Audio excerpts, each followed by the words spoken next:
பாண்டிச்சேரி என்ற ஊர்லேருந்து வந்துட்டுருக்கேன். இந்த பஸ் ஸ்டாண்டில் வந்தால் எங்களுக்கு சரியான குடி தண்ணீர் கிடைக்கிறது கிடையாது.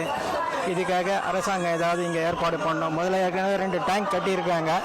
பட் இது வரைக்கும் குடிக்கிற தண்ணி எதுவுமே இல்லை. இப்படி தான் போயிட்டுருக்கு. கிராமத்து வசதிகள்லாம் வந்தால் அவங்களுக்கு அந்த வசதி இருக்கிறது கிடையாது. அதுக்கு உண்டான ஏற்பாடுகள் ஏதாவது பண்ணால் நல்லாயிருக்கும்.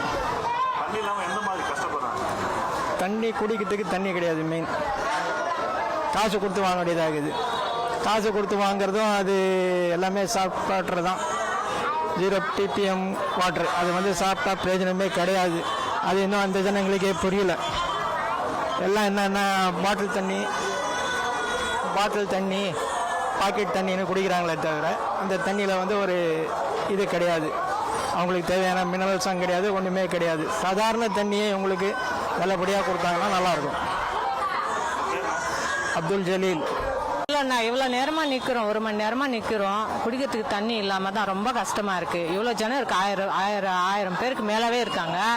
ஆனால் இவ்வளோ ஜனத்துக்கு குடிக்கிறதுக்கு தண்ணி இல்லை. கடையில் தான் வாங்குகிறோம். காசு இல்லை, இருக்கிறவங்களும் இருக்காங்க, இல்லாதவங்களும் இருக்காங்க, ரொம்ப கஷ்டப்படுறவங்களும் இருக்காங்க. எல்லாருமே வாங்கி சாப்பிட முடியுமா, குடிக்க முடியுமா? தண்ணி யாரும் குடிக்க முடியாது வாங்கி. ரொம்ப கஷ்டம்தான். இதெல்லாம் தண்ணி இருந்தால் நல்லாயிருக்கும். அவ்வளோதான். நரேந்திரன். எங்கள் ஊர் கடவுள்பேட்டை. நான் இப்போ இதுக்கு வந்தேன். இப்போ திருவள்ளூர் வந்துடுறேன். தண்ணி வசதி இங்கே எதுவுமே இல்லை. இங்கே டேங்க்கு இங்கே எது இல்லை. அதனால் அது தண்ணிக்கு வழி இல்லை.